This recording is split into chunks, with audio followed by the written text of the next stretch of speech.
Concernant les blessés, on a Tanguy Dembélé qui est forfait pour dimanche, comme il vous l'a dit tout à l'heure, suite à une douleur à l'épaule. Cheikh Diop qui a pris un coup à la cheville avant-hier est très incertain aussi pour dimanche. En ce qui concerne les internationaux, tous sont rentrés en temps et en heure. Ceux qui sont le plus marqués, on va dire, sont Maxwell et Bertrand, qui sont arrivés seulement hier matin, mais qui ont déjà dès aujourd'hui bien récupéré de leur voyage et de leurs efforts respectifs dans leur sélection. Beaucoup de joueurs sélectionnés ont été performants et décisifs, donc je pense que c'est aussi important pour la confiance de ces joueurs. Juste, excuse-moi, mais Patrick Diop, c'est cheville, non? Oui. Ouais. Tu parlais justement des joueurs qui reviennent avec le sourire de sélection. Il y en a un qui n'a pas joué, c'est Memphis Depay. Est-ce que tu as un discours particulier avec lui dans ces cas-là quand tu le vois? Oui, parce que c'est important de lui montrer qu'il y a de la confiance de notre part, même si lors du dernier match à Nantes, il n'était pas titulaire. Mais je crois que c'est important d'avoir toujours un dialogue avec les joueurs, avec ceux qui jouent régulièrement, mais aussi ceux qui par moments peuvent sembler en difficulté, ou ceux qui ne jouent pas ou peu, parce que je pense qu'on aura besoin de tout le monde.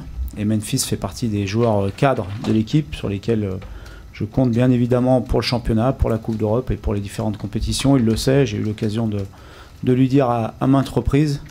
Je l'ai vu très appliqué cette semaine, puisqu'on a eu la chance de les récupérer dès mardi. Il a été très concerné, très appliqué dans tous les entraînements, donc c'est plutôt de bon augure. Oui, donc comment tu abordes la venue de Guingamp, sachant que la saison dernière, bon, tout le monde sait comment ça s'est passé. Est-ce que c'est une motivation de plus et qu'est-ce qui peut déstabiliser une équipe comme Guingamp d'ailleurs? Motivation de plus, je crois pas. On est professionnel, on est motivé à 100% à chaque match pour l'emporter, encore plus lorsque c'est au Groupama Stadium. C'est vrai que c'est une équipe qui nous a battus 3 fois l'année dernière, c'est la seule.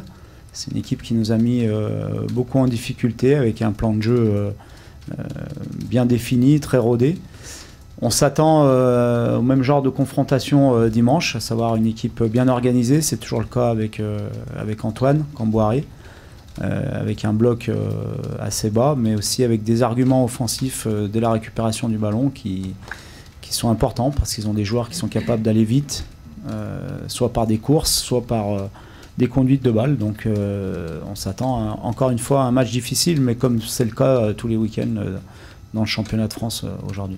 C'était effectivement typiquement le genre d'équipe qui vous embêtait la saison dernière par rapport à ce plan de jeu. Est-ce qu'aujourd'hui c'est justement moins le cas par rapport aux changements que vous avez pu établir, et notamment défensivement, Je l'espère, c'est le résultat du match qui nous le dira, savoir si on a réussi à progresser dans nos équilibres, surtout lorsqu'on va perdre le ballon, être capable de gérer ces situations mieux que ce qu'on a pu le faire l'année dernière contre Guingamp, mais aussi contre d'autres équipes, parce que ce n'était pas seulement contre Guingamp. Je me souviens aussi du match contre Lorient ici, où on a été pris régulièrement sur des contres.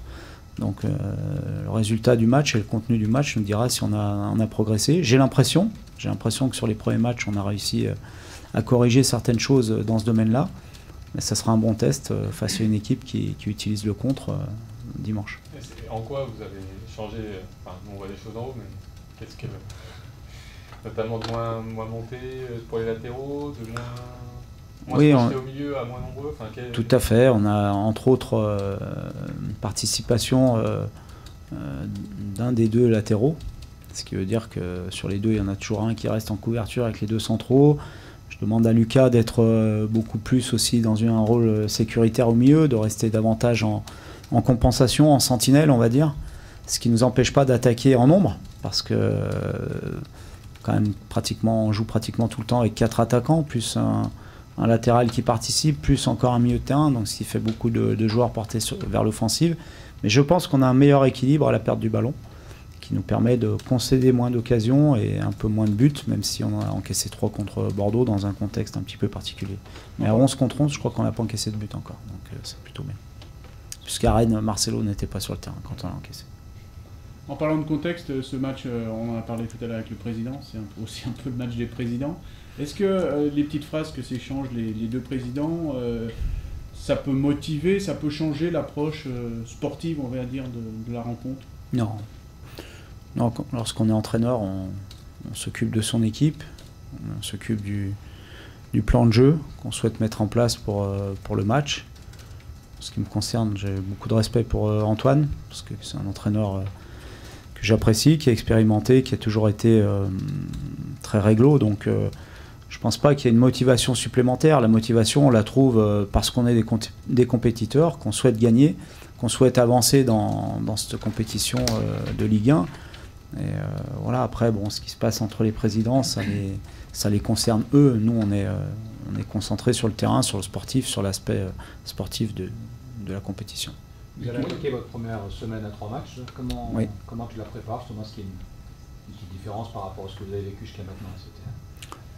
Cette semaine, on s'est bien préparé parce qu'on a eu la chance d'avoir pratiquement tout le monde dès la reprise de l'entraînement mardi. C'est surtout dans les compositions d'équipe qu'on doit anticiper, même si c'est toujours difficile parce qu'il peut y avoir des contraintes liées à des blessures ou à ce qui va se passer dans les matchs qui précèdent, par exemple Paris, qui sera 3e match de la semaine. Mais on est obligé d'anticiper sur des compositions d'équipe pour à la fois être performant sur les 3 matchs à 100% et pour pouvoir faire des équipes complémentaires, des équipes qui soient équilibrées. J'ai la chance d'avoir un effectif en nombre et en qualité important, ce qui va nous permettre, je pense, d'avoir une attitude plus importante pour composer nos différentes équipes. Par rapport à cette gestion des temps de jeu, est-ce que tu comptes impliquer davantage cette semaine? Par exemple, Clément Grenier et Jordan Ferry qui ont connu un mercato. Ils font partie de ceux qui peuvent être incorporés. Ils en font partie. J'ai aujourd'hui 24 joueurs de champ qui sont disponibles. Ce qui veut dire qu'il y a des choix à faire à chaque fois, puisque par définition, on n'en aura que 18 dans le groupe. Mais Clément et Jordan, je l'ai dit et répété, ce sont des joueurs de l'Olympique Lyonnais, ils sont sous contrat avec l'Olympique Lyonnais, et donc ils sont au même titre que les autres, compétitifs pour débuter les différents matchs. Comme Chris Martins, par exemple. Comment? Vous avez vu le match de Chris Martins, ouais. Évidemment, et du coup, est-ce que lui aussi, on va bientôt le voir en Ligue 1, par exemple? Il y a des chances, ouais, mais c'est pas parce que j'ai vu le match avec le Luxembourg qu'on le verra bientôt en Ligue 1, c'est parce que je crois en lui. Je peux pas tout vous dire ce qui se passe entre les joueurs et moi, mais j'ai pas attendu de voir le match de Christopher avec le Luxembourg contre l'équipe de France pour savoir qu'on pouvait compter sur lui. S'il fait partie de l'effectif et qu'on a refusé un certain nombre de sollicitations de clubs étrangers notamment, c'est parce qu'on croit en lui et parce qu'on pense qu'il a le potentiel pour évoluer à Lyon. Donc oui, pour répondre à la question, oui, je pense qu'on le verra. On le verra en Ligue 1, comme d'autres jeunes joueurs aussi cette saison. Et on l'a vu jouer en défense centrale, on l'a vu jouer à droite, 6, 8, pour vous c'est quoi comme joueur? Pour moi c'est un milieu de terrain, c'est plus un milieu qui peut jouer en 6 si on veut schématiser, mais aussi un milieu qui peut jouer à côté d'un joueur plus défensif et faire du box-to-box, parce qu'il a cette faculté-là aussi, lui, un peu comme Tanguy Ndombele, de venir casser des lignes, soit avec le ballon, soit sans ballon, d'amener de l'impact, parce qu'il a un très bon jeu aérien. Donc voilà, on va dire que c'est plus un 6-8 pour moi dans mon esprit qu'un défenseur central ou un joueur de côté.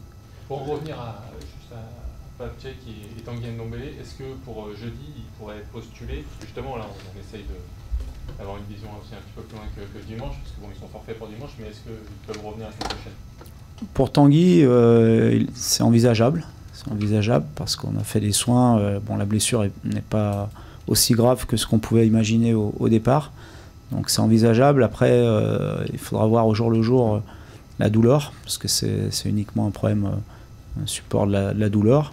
C'est un endroit où c'est un peu gênant, parce qu'il y a besoin de ses épaules dans le football, dans les contacts, pour se protéger. Donc c'est lui qui nous dira par rapport à ce qu'il a comme douleur. Et pour Tchèque, on verra lui aussi l'évolution au niveau de sa cheville. Mais je pense que pour Tanguy, il y a de fortes chances qu'il soit opérationnel pour jeudi. Le fait que tu aies mis Memphis sur le banc lors du dernier match d'août, c'est aussi une manière de titiller, d'une certaine manière, et de faire jouer la concurrence. Est-ce que pour l'instant il y a une forme de déception dans le rendu par rapport à ce qu'on peut attendre de lui? Pas de déception, j'attends plus parce que c'est un joueur qui a un énorme potentiel. Et on est toujours plus exigeant avec ce genre de joueur. Mais c'est pas une déception parce qu'il a, sur son début de saison, il a 2 passes décisives, 1 but. Donc c'est quand même aussi pour un attaquant important. Je pense qu'on attend plus dans le jeu avec ballon, dans le jeu sans ballon. Et c'est aussi ce que je lui ai dit, il en est conscient.